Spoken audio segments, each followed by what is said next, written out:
dear beloved, Boss Mike, Cervera. Oh, tulungan sa ICC. ayan mga kababayan, para maliwanagan yung mga nagsasabi na kasalanan na naman ni Pangulong Bongbong Marcos kung bakit hinuli, dinampot, tinangay, sino si Digong. Ano sabi? Pasok. Dami yung naggagaling-galingan. Hindi nyo na lang irespeto yung nangyari dyan. Diba? Respeto natin yung nangyari. Ganun lang kasimple. Sabi ni Delia Rosario, kaya pala hindi kayo nagla-like Ito na, pasok. Hindi tayo nakipagtulungan sa ICC, nakipagtulungan tayo sa Interpol. Bagamat sasabi ng iba, ganun na rin yun. Kaya lang may technicality. Eto, kasalanan din naman ng Duterte administration kasi ba tayo sumali pa rin, hindi ba nila nakita ng Interpol pwedeng gamitin ng ICC para mag-aresta? Yan ang sinasabi ko. Hindi nila na ano yun. Oo. Hindi nila napansin. E paano mga kababayan? Busy ang mga yan. Kung paano mag-isip, kung paano mapabagsak si Pangulong Bongbong. Hindi nila naisip kung paano ililigtas si Digong kapag hinuli na yon. Nangyari na mga kababayan, yung hindi nila inaasahan na hulihin si Digong. Ayan, hindi nila nagawan ng paraan. Hindi nila naisip, hindi nila napag-aralan. Na naku, pwede pala yun.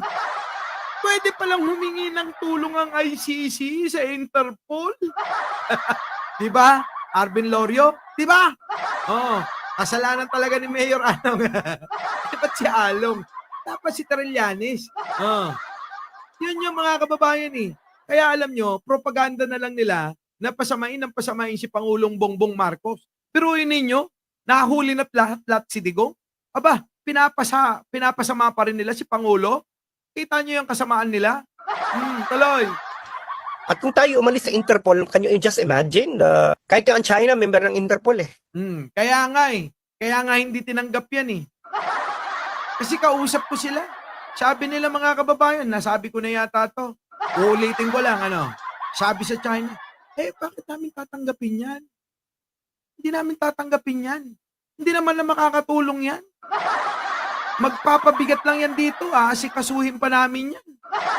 Di ba? Doon na lang sa inyo. Bumalik na lang sa inyo. Ganun. Ayaw na ng China kasi meron namang Interpol. At tandaan nyo, Interpol, malaking bagay yan. Malaking tulong yan sa atin na naging membro tayo niyan. Bakit? Kung hindi tayo membro niyan, yung mga kriminal na mga Pilipino na nagtatago kung saan-saan, tulad ni Tebes, at marami pang iba dyan na nahuli na. Di sana, mga kababayan, hindi natin na isagawa. Kaya mga kababayan, Interpol, hindi nila napaghandaan. Tuloy. Diba?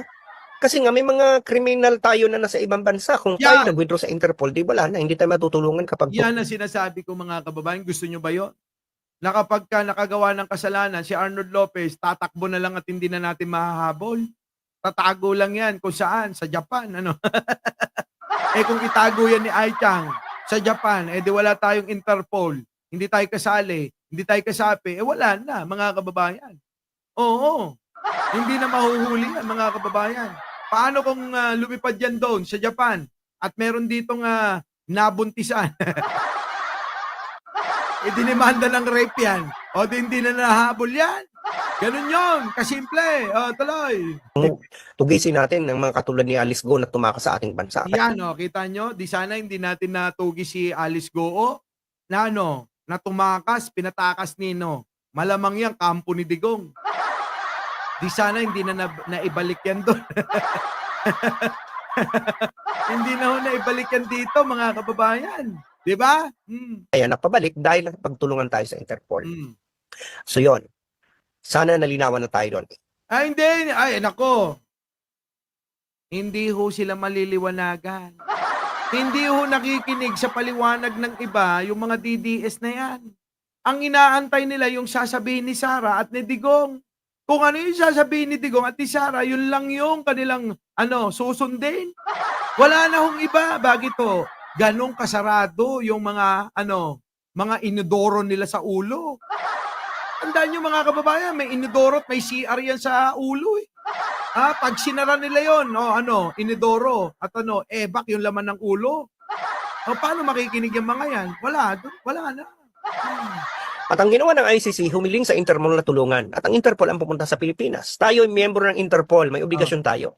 Sapagkat tama naman si Pangulong Marcos, hindi lang naman limitado kay Pangulong Duterte ang pakikipagtulungan natin sa Interpol. Marami O, kita nyo mga kababayan, tama si Pangulong Bongbong Marcos. O, Libayan, alangan naman mas matalino ka dyan. Profesor yan. Oo. Ikaw, ano? Abogado, oo. Pero ito, profesor eh. Oo, sasabihin nyo na naman, tama kayo. Oo, wag ganun. Tandaan nyo ang katalinuhan. Walang hangganan niya. Kung matalino ka, mas matalino sa'yo. Kaya kailangan, matuto tayo laging magpakumbaba. Kaya nga ako lagi nagpapakumbaba eh. Di ba? Oh, profesor ito eh. Dapat makikinig kayo. Nag-aral ito, nagsunog to ng kilay. Kita nyo, konti na lang natitira. Oh, di ba?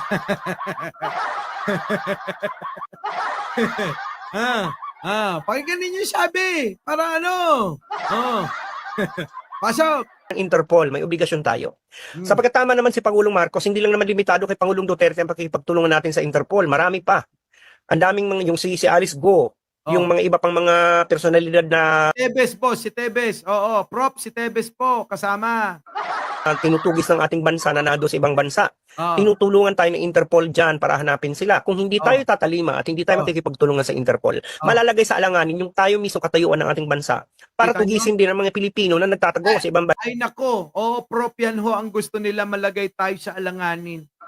Yung mga DDS at nagtatanggol kay Digong, yung mga yan gusto tayong lumubog. Oo. Kasi mga kababayan, talagang ang gusto nila mga kababayan, masira ang bayan na to eh. Hindi naman siya ikakabuti.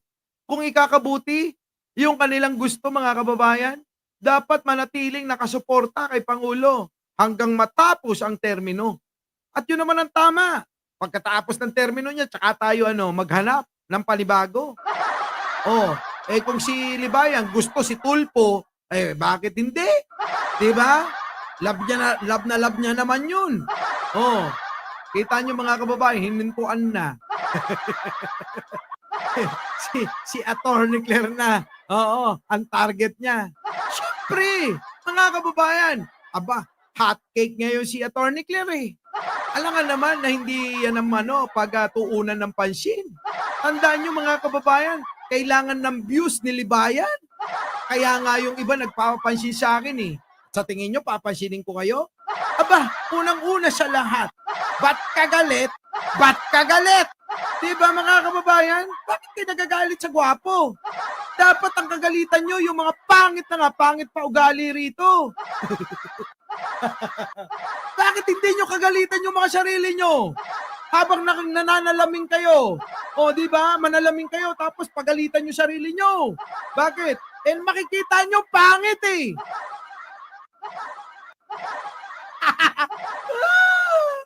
Di ba?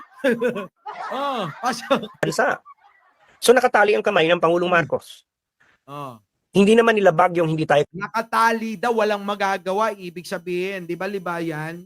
Nakatali daw ang kamay, sabi ni Prof. Nakatali, ibig sabihin nun, di ba? Walang magagawa. Sa ibang salita, walang magagawa. So, nagigets nyo na.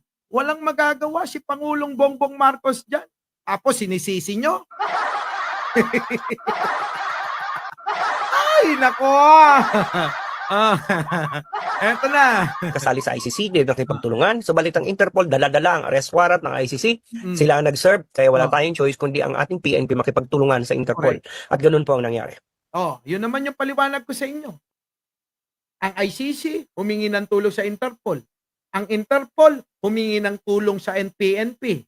At ang PNP, sa pamamagitan ni Torre, sinerve yung warrant. Anong problema doon? Anong mali doon? Anong kidnapping doon? Kundi ba naman kayo mga damuho?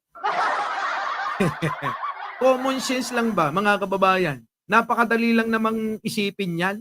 Bakit hindi nila maunawaan? Kasi nga walang malaman ang mga ulo niyan. Wala! Our beloved Boss Mike Cervera.